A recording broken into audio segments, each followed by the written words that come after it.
So today we're going to be looking at this RAV4 against this Nissan Rogue. And I didn't even know this Rogue competed with the RAV4.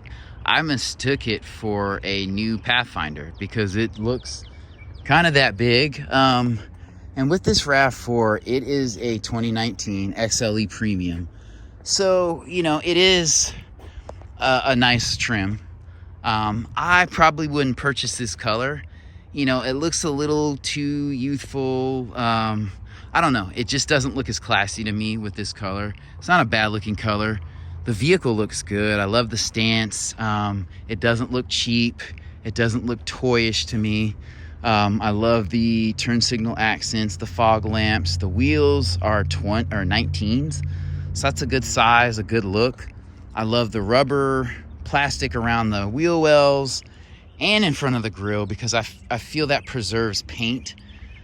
This paint here could get chipped, but you know, it saves you some heartache in that department. And I think this vehicle overall looks good. It has keyless entry, and I don't think it really has a bad angle. It is wedgy, so it's not going to be, you know, as smooth or rounded as the Nissan. That just comes down to personal preference.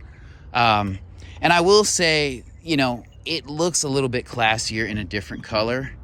So I'll kind of show you what that looks like. I'm not going to look at this vehicle because it's a hybrid. So that's usually kind of the top end, but that has nothing to do with the color of the vehicle. So in this color, it looks a bit more classy. Even though the wheels are smaller, I prefer this. You know, it looks a little bit more upscale to me in that color. So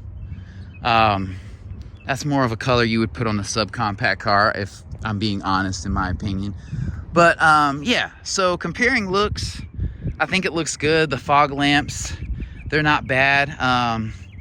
You know, I think these are all like halogen lights, which is interesting to me because the Corolla for years has had low beams that are LED. So I don't know why they didn't do that in the RAV4 because, you know, SUVs are selling and they're the hot commodity now. Looks wise, man, I don't know. It's kind of a toss up. This kind of looks like Suzuki, kind of gives me Suzuki vibes. I don't like the double lights kind of thing. And then you have little fog lights here. But I think overall, this is a good looking vehicle. It's kind of a toss up. I mean, I think this will age decently well.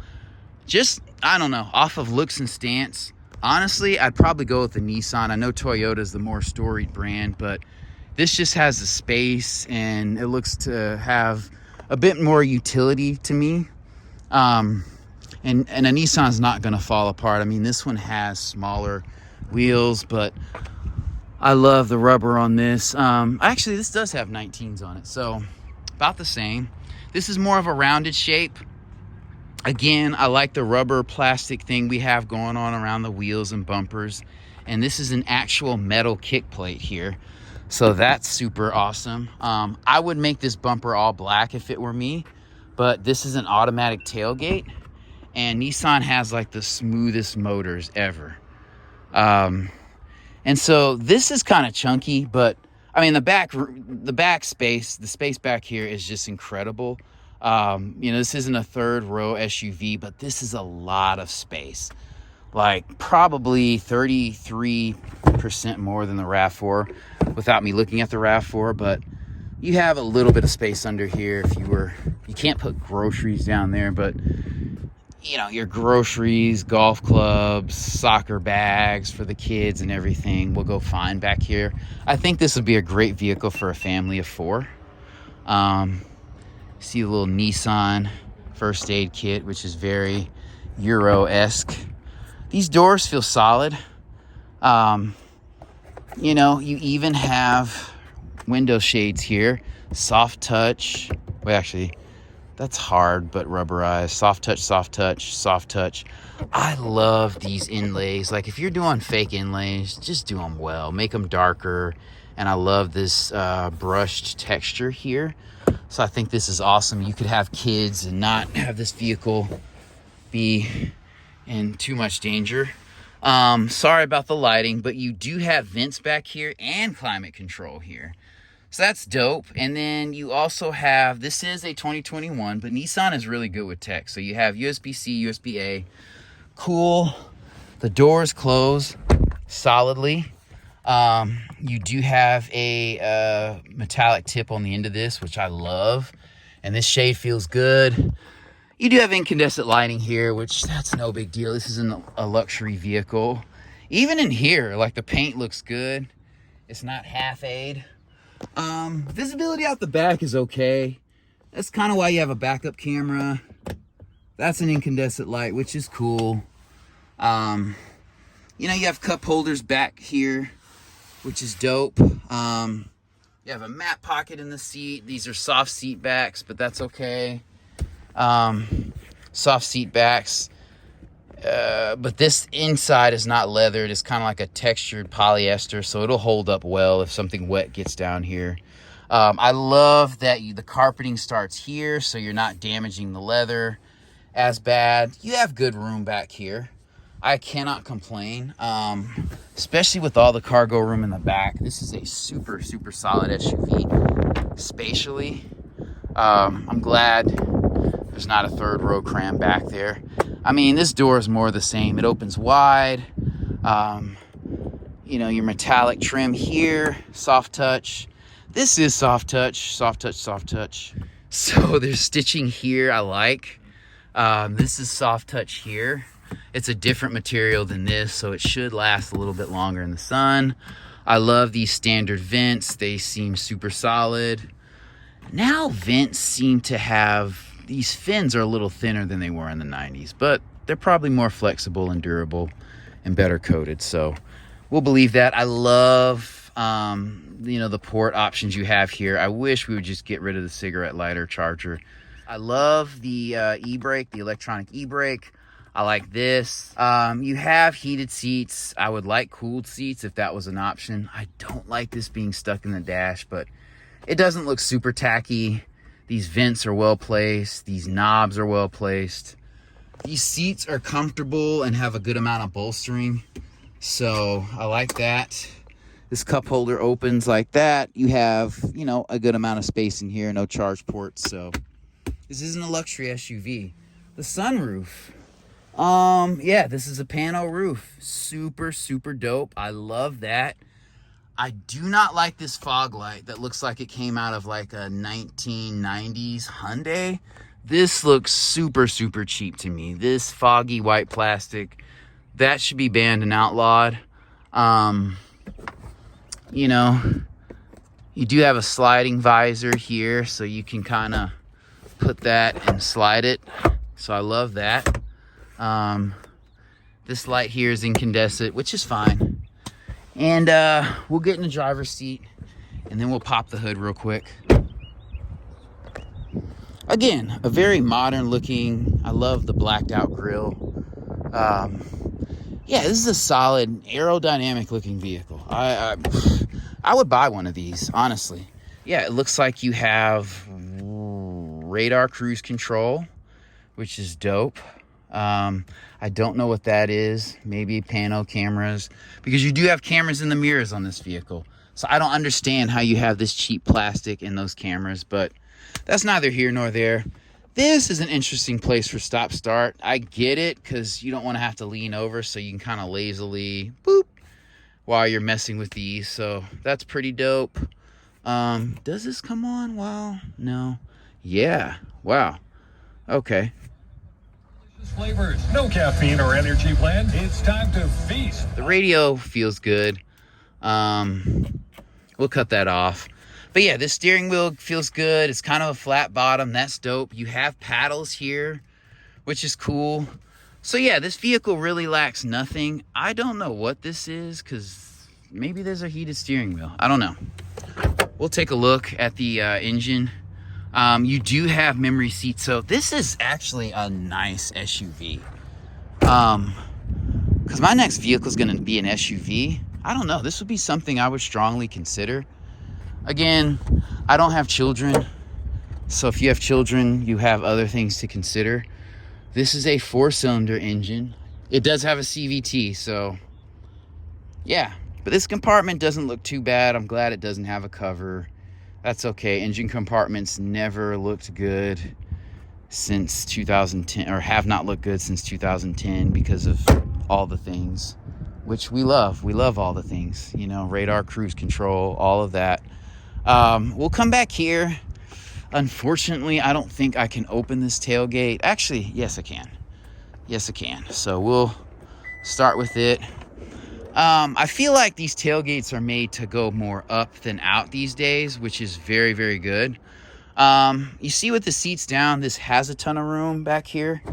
There's no room down here, but we'll go ahead and put these seats up just to see what it looks like. I'm not really doing that in the Nissan because there's not really a need with all the space, but these seats are easy to put up. I don't know that this trim is as high end. I mean, this is an XLE Premium. Wow, that has more space than I thought it did. Okay, so this segment has really come up. My expectations were lower. You can see the dual exhaust down here, which is not what you're buying this car for. It kind of does sit at kind of a slope to make it more aerodynamic. Yeah, these are 19s, like I said. So hopping back here, I like the metal trim here. This does not look as good as the Nissan. This is hard touch, hard touch, hard touch. This trim is okay. This door does look a little cheaper than the Nissan. Sitting inside, you do feel like you sit a little bit lower in this vehicle. The door closure is solid. This is a typical wedge shape with the Toyota. I'm not a fan of the color of this interior. I'd rather it be all black, honestly, especially with this paint scheme. But, I mean, this is okay. It just does feel cheaper inside. Like, Toyota's interior design feels a little bit more blocky and old school. This is an old school sunroof. There is a panoramic option in here, so I don't really get caught up in that kind of thing. But, you know, the Toyota nameplate is solid, as you know. You don't feel like you're sitting up as high in this SUV, so that's okay. This kind of, they both feel really car-like. There's no intimidation factor in driving, but I like these cup holders. I don't like that the charger's kind of recessed back there, or this, you know, these you plug in for audio. These are pretty straightforward. These knobs are rubberized. This just looks cheaper and more tacky than the Nissan. In a different color, this interior would match up well. But again, this is hard touch. This is hard touch. This is hard touch. This is soft. And yeah, this looks cheaper than the Nissan. So overall, this cabin does not feel as good. So I think we're going to have to take a look at the hybrid. I'll hop in the driver's seat though. All right, so hopping into the driver's seat. Again, this is not as nice as the Nissan. I do like that little cubby there. That's pretty cool.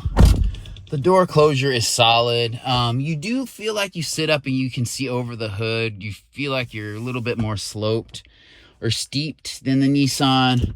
This doesn't cut on, but man, that looks a lot cheaper than the Nissan. And this is a 2019. So this is 2 years older than the Nissan, but this is the latest refresh with the RAV4.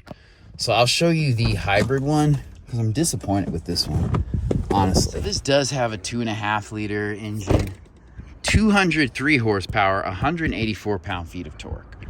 So you're not going to go towing anything with this vehicle, but that is a quality engine. And yeah, you have good room in here. I mean, you could get to work pretty easily back here. Toyota is pretty, wow, 0W16. That is a thin oil. Toyota's pretty good about that. Yeah, I just want to make this video fair. So I like the blacked out color in this. I'm not gonna pop the hood of this hybrid, and it's cloth interior, so I'm really struggling with finding a decent one. But if we look inside, this is kind of what I would want the RAV4 to look like. So this matches up a little bit better to the Nissan, and you can get a non-hybrid RAV4 with this. So yeah, this is still hard touch, this is hard touch, this is soft touch, but this door just looks better. Even the interior just looks a little bit more svelte with the black on black. You know, you have vents back here. The charge port back here is, they're both USB-C. And yeah, this is a 2022. I love that you still have the keyhole here. That's cool. Stepping in, you still have the same switches. And so this is kind of why I like looking at different trims, because sometimes no matter how far up you go, they keep certain aspects of the car in each trim level. So you still get the cubby here, which is dope. Automatic headlights. You can get a heated steering wheel. This is a little bit more on par with the Nissan. So you have lane departure, forward collision warning. The blue tips on the dials are a hybrid model exclusive type thing, but you do have the automatic e-brake. Don't know why we still have that. Yeah, that's so that you can play music via USB. Again, I don't like this system. This one looks like a better kind of execution of it, with it being blacked out. The screen actually looks a little smaller, but I don't know. It just looks like a better quality with the black lining here. So overall, I would just say this is up to personal touch. Some of these you're not going to find in the non-hybrid version, so I'm not even going to look at that. This shifter is super dope, super straightforward. This heating and cooling system is super straightforward. So these vehicles stack up well against each other. I just think sometimes, you know, Toyota's been so dominant, we don't look at other vehicles, and I would strongly consider looking at the Nissan Rogue.